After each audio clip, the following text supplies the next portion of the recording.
Hello guys, कैसे हैं आप लोग? एकदम ठीक ठाक अब बड़े होंगे। चलो वीडियो को स्टार्ट करते हैं। जैसे कि हमने पिछले एपिसोड में देखा था, जिन पैसियन और ली चोल्सो की फाइट स्टार्ट हो जाती है, पर ली चोल्सो अटैक करते वक्त गलती से जिन पैसियन के कपड़े फाड़ देता है। तभी जैन पैसियन भी अपने अटैक से ली चोल्सो के सारे कपड़े फाड़ देता है। ली चोल्सो अपने आप को नंगा हुआ देखकर बड़ा गुस्से में आ जाता है। अपनी तलवार की ब्लेड ऑरा को यूज करते हुए जिन पैसियन के ऊपर अटैक कर देता है, जिसकी वजह से जिन पैसियन हार जाता है इस मैच को और ली चोल्सो इस मैच को जीत जाता है। तभी एक गार्ड चिल्लाते हुए अनाउंसमेंट करता है, ली चोल्सो जो इस मैच को जीता है, प्रिंसेस उससे प्राइवेट में बात करना चाहती हैं। एपिसोड की स्टार्टिंग में हम टेंट का सीन देखते हैं। तभी वहाँ पे चलते हुए जेन पैसियन आता है और ली चोल्सो को टेंट के सामने आकर खड़ा हो जाता है और कहता है, यंग हीरो क्या मैं 1 मिनट के लिए अंदर आ सकता हूँ? ये बात सुनकर ली चोल्सो अपने टेंट से बाहर आ जाता है। फिर जिन पैसियन माफी मांगते हुए कहता है, जिस वक्त आप तैयार हो रहे थे उस वक्त आपको डिस्टर्ब करने के लिए मुझे माफ करना। मैं सिर्फ आपको आपकी जीत की बधाई देने आया था। तभी ली चोल्सो कहता है, तुम्हारा शुक्रिया यहाँ आने के लिए। फिर जिन पैसियन कहता है, तुम्हारी वजह से मुझे नई सोच मिली और मैं एक हाई लेवल तक पहुँच गया। इससे मैं जिनमू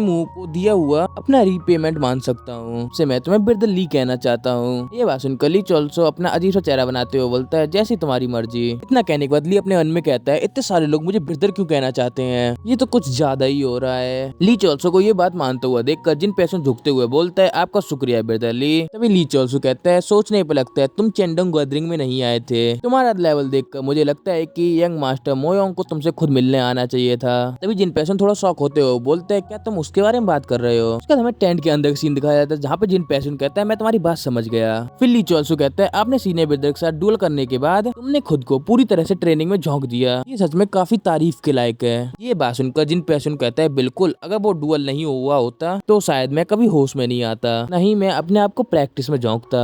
एक सच्चे स्वॉर्डमैन को ड्रिंक के लिए भी टाइम नहीं निकालना चाहिए और सब कुछ ट्रेनिंग को डेडिकेट करना चाहिए। ये सब बिरदल ली और ग्रेट हीरो यू की सिखाई हुई है, जो उन्होंने मुझे दिया है। फिर सूचन अपने मन में कहता है, जिन पैसियन की किस्मत बदल गई है, बिल्कुल निमगुन चैन की तरह। ये सच में एक अच्छा बदलाव है। फिर हंसते हुए अपना हाथ आगे बढ़ाते हुए कहता है, ये सुनकर मुझे अच्छा लगा, दोबारा मौका मिला तो फिर बात करेंगे। फिर जिन पैसियन ये बात सुनकर वहाँ से मुड़ता है और हंसते हुए जाते हुए बोलता है, उम्मीद है आज की तरह हमें दोबारा तलवार टकराने का मौका मिलेगा, तो फिर अगली बार मिलते हैं। ये बात सुनकर सूतन थोड़ा शौक हो जाता है और अपने में कहता है, जैसे आज हुआ कहीं वो दोबारा बिना कपड़ों की लड़ाई करने की बात तो नहीं कह रहा। इतना कहने के बाद अपना अजीब सा चेहरा बनाते हुए गुस्से में अपने मन में कहता है, अगर ऐसी बात है तो मैं उसे बुरी तरीके से पीट दूंगा। तभी टेंट के बाहर से एक आवाज आती है जो कहता है, गोंगडंग सेट का ली चोल्सो, क्या सारी तैयारी कंप्लीट हो गई है? ये बात सुनकर ली चोल्सो उस बंदे से कहता है, क्या जाने का टाइम हो गया है? ये बात सुनकर वो बंदा कहता है, हाँ चलने का टाइम हो गया है। फिर ली चोल्सो कहता है, अच्छा ठीक है, मुझे भी अब निकलना चाहिए। उसके बाद हम अगले सीन में ली चोल्सो को देखते हैं, जो कुछ गार्ड के साथ जा रहा होता है और उस पूरी जगह को देखकर अपने मन में कहता है, ये जगह तो कंट्री का ऑफिस लग रहा है। यहाँ डंगवोंग कंट्री का मैजेस्टी अपना काम संभालता है और यहाँ एक एडमिनिस्ट्रेशन है। मैं दोबारा रिकॉर्डिनेट होने के बाद यहाँ पर पहली बार आया हूँ, इसीलिए थोड़ा सा अजीब लग रहा है। उसके बाद हमें प्रिंसेस का पेरिस का सीन दिखाया जाता है। तभी वहाँ पे एक गार्ड आता है और कहता है, योर हाइनेस मैं यंग मास्टर को ले आया हूँ ना बोलकर वो वहाँ से चला जाता है। उसके बाद हम ली चोल्सो को देखते हैं जो गेट खोलकर अंदर आता है। उसके बाद हम प्रिंसेस को देखते हैं जो अपने थ्रोन के ऊपर बैठी होती है और कहती है, तुम्हारा स्वागत है नोया, मैं तुम्हारा ही इंतजार कर रही थी। तभी ली चोल्सो अपने घुटने में बैठकर झुकते हुए बोलता है, ग्रीटिंग्स योर हाइनेस। ये देखकर प्रिंसेस भागती हुई जाती है और कहती है, प्लीज नोया ऐसा मत करो, हम अकेले में थोड़ा कंफर्टेबल बिहेव करो। ये बात सुनकर ली चोल्सो एक स्माइल देते हुए बोलता है, जैसा आप कहें योर हाइनेस। ली चोल्सो को अपनी बात मानते हुए देखकर प्रिंसेस हंसते हुए कहती है, मुझे तुम्हारी याद आ रही थी नोया। इतना कहकर जल्दी से ली चोल्सो गले लग जाती है और कहती है, चाहे हम अलग भी हो जाएं फिर भी तुम मेरे दिमाग में हमेशा बने रहते हो, मैं क्या करूं? तभी ली चोल्सो कहता है, मैं भी ऐसा ही महसूस करता हूँ, चाहे दूसरे कुछ भी कहे पर मैं योर मैजेस्टी के लिए वफादार हूँ। तुम्हारे वादे के मुताबिक मैं ड्रैगन फिनिश गैदरिंग को जीत लाया हूँ, योर मैजेस्टी प्लीज इसे स्वीकार करें। ये बात सुनकर प्रिंसेस कहती है, नोया मैंने तुम्हारी पूरी परफॉर्मेंस को अच्छी तरीके से देखा, तुमने अपनी मार्शल आर्ट ट्रेनिंग को नजरअंदाज नहीं किया और तुम्हारी रीस्टोर्ड यंग की कोर क्वालिटी भी अच्छी थी। बात सुनकर सूचन अपने मन में कहता है, ये बहुत ही एम्बैरसिंग है। फिर ली चोल्सो शर्माते हुए बोलता है, मुझे माफ कर दो इतना बुरा सीन दिखाने के लिए। ये उसी फाइट की बात हो रही होती है जहाँ पे ली चोल्सो और जिन पैसों के कपड़े फट गए होते हैं। फिर प्रिंसेस ली चोल्सो का हाथ पकड़ते हुए बोलती, मैंने तुम्हें कभी भी बेशर्म नहीं माना और तुम सिर्फ मेरी एक ही फैमिली हो, है ना? ये बात सुनकर ली चोल्सो अपना सिर नीचे करके अपने मन में कहता है, बिल्कुल सही योर मैजेस्टी, चाहे मॉडर्न वर्ल्ड हो या मार्शल वर्ल्ड, मेरी सिर्फ आप ही फैमिली है। और इतना सोचने का तो ली चोल्सो कहता है, आपका शुक्रिया योर मैजेस्टी। तभी प्रिंसेस कहती है, नोया मुझे तुमसे एक सवाल पूछना है। तभी ली चोल्सो बोलता है, एक सवाल तो पूछो, मैं तैयार हूँ बताने के लिए। तभी प्रिंसेस ली चोल्सो से पूछती है, गोंगडोंग सेक्ट की डिवाइन हीरो यू जिनवी क्या वो एक औरत है? और बस इतना ही नहीं, ये दुनिया मेरी पहली वाली दुनिया से काफी अलग लग रही है। ये बात सुनकर ली चोल्सो शौक होते हुए अपने मन में कहता है, जैसे मैंने सोचा था कि एक फ्लोरेटन के रूप में योर मैजेस्टी नोटिस कर सकती है, पिछली जिंदगी में कोई प्ले स्वॉर्ड नहीं था।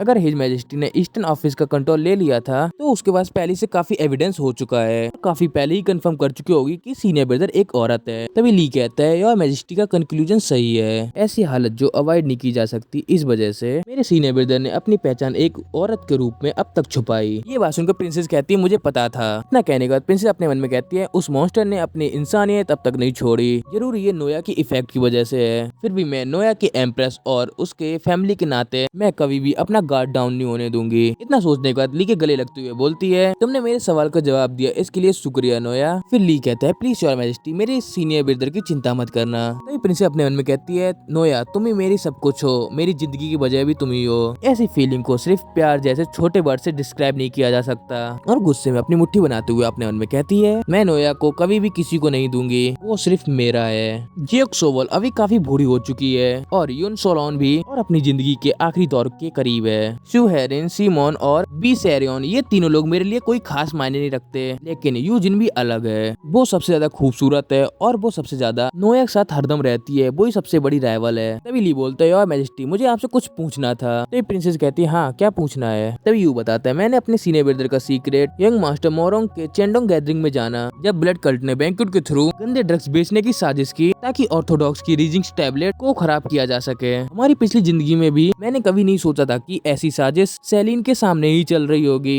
योर मैजेस्टी क्या कोई पिछली जिंदगी में ब्लड डीमन को रोक नहीं पाया था। ये बात सुनकर प्रिंसेस पहले कुछ नहीं बोलती, फिर कहती है उस जिंदगी में नोया की मौत के बाद मैंने रात छोड़ने की तैयारी में कई साल बिता दिए। उस वक्त सब कुछ शांत था, लेकिन जब दोबारा सोचा तब पता चला वो शांति इसलिए थी क्योंकि नोया ने बहुत सारे इलेक्जर इकट्ठा किए थे, जिससे ब्लड डीमन की रिकवरी डिले हो रही थी। जब तक मुझे ये बात समझ में आई तब तक बहुत देर हो चुकी थी और बहुत सारे लोग मारे गए थे। इतना कहने के बाद प्रिंसेस गुस्से में अपने कपड़े दाबते हुए कहती है अब तुम्हारी बात सुनकर आखिरकार अब मुझे समझ में आ गया कि हम इतनी जल्दी क्यों गिर गए, हम अंदर से ही सड़ रहे थे। इतना कहकर रोते हुए कहती है ऐसा डिजास्टर दोबारा ना हो, इसीलिए हमें इंपीरियल कोर्ट को जल्दी से बताना होगा इस बारे में। ये बात सुनकर ली प्रिंसेस का हाथ पकड़ते हुए बोलता है योर मैजेस्टी अगर कभी महल के अंदर मेरी मदद की जरूरत हो तो मैं बिना किसी झिझक के हाजिर हो जाऊंगा। ये बात सुनकर प्रिंसेस एकदम इमोशनल हो जाती है और कुछ नहीं कहती। तभी वो अपने मन में कहती है नोया सच में तुम ही हो जो मेरे बारे में सोचते हो। मेरा मन कहता है तुमसे सहारा लूं और तुम्हें गले लगाऊं, लेकिन सेल्फ कल्टीवेशन और ऑर्डर इनकी जिम्मेदारी सिर्फ मेरी ही है। इतना कहने के बाद प्रिंसेस कहती है मैं ठीक हूँ नोया, मैं सब कुछ मैनेज कर सकती हूँ। तभी ली कहता है ठीक है जैसी आपकी मर्जी योर मैजेस्टी। तभी प्रिंसेस अपने कपड़ों में से कुछ निकालते हुए कहती है क्योंकि नोया ने हमें ड्रैगन फिनिश गैदरिंग में जीत दिलाई है तो उसको रिवॉर्ड देना तो बिल्कुल बनता है। ये बात सुनकर ली चलो थोड़ा शौक हो जाता है और अपने मन में कहता है मेरियट फ्लावर पहले ही बहुत बड़ा गिफ्ट था, अब ये कौन सा गिफ्ट हो सकता है। प्रिंसेस ली चॉल्सो के सामने उस बॉक्स को खोलती है जिसके अंदर से बहुत सारी येलो कलर की रोशनी निकल रही होती है। फिर हमें उस बॉक्स के अंदर का सीन दिखाया जाता है जिसके अंदर एक अंगूठी होती है। तभी प्रिंसेस कहती है ये एक अंगूठी है जो मैंने सिर्फ तुम्हारे लिए बनवाई है, तुम्हें सोचकर मैं चाहती हूँ कि हम मैचिंग पेयर शेयर करें। तभी ली चॉल्सो उस रिंग को देखते हुए अपने मन में कहता है डायमंड रिंग, क्या ये सिर्फ ड्रैगन फिनिश गैदरिंग के रिवॉर्ड से भी ज्यादा नहीं है। ना कहने के बाद ली कहता है योर मैजेस्टी, पर उससे आगे कुछ बोल भी पाता उससे पहले प्रिंसेस ली के हाथ में अंगूठी रख देती है। तभी ली उस रिंग को देखते हुए अपने मन में कहता है मुझे नहीं पता ये रिंग ही क्यों है, लेकिन मैं हिज मैजेस्टी के दिए गए गिफ्ट को मना नहीं कर सकता। इतना सोचने के बाद ली चॉल्सो कहता है इतना बड़ा और नॉर्मल रिवॉर्ड देने के लिए आपका शुक्रिया, मैं इसे अपनी कीमती चीज की तरह संभाल के रखूंगा। तभी प्रिंसेस ये बात सुनकर खुश होते हुए बोलती है नोया मैं जल्दी से महल से सारे मैटर सेटल कर दूंगी, बस थोड़ा सा और इंतजार करो, उसके बाद मैं हर तरह से तुम्हारा सपोर्ट करूंगी। ये बात सुनकर ली चॉल्सो प्रिंसेस के सिर के ऊपर हाथ फिराते हुए बोलता है आपका शुक्रिया योर मैजेस्टी। तभी प्रिंसेस ली चॉल्सो का हाथ पकड़ते हुए बोलती है नोया चाहे हमारा जिस्म दूर हो पर हमारे दिल हमेशा साथ रहेंगे। तभी ली चॉल्सो कहता है योर मैजेस्टी आप सही कह रही हैं। तभी प्रिंसेस कहती हैं जब भी तुम उस रिंग को देखोगे जो मैंने दी है क्या तुम मुझे याद करोगे। और इसी के साथ ये एपिसोड होता है खत्म। और गाइस जिसको भी ये वीडियो पसंद आई हो तो प्लीज एक प्यारा सा कमेंट कर देना और लाइक कर देना। तो मिलते हैं अगली वीडियो में।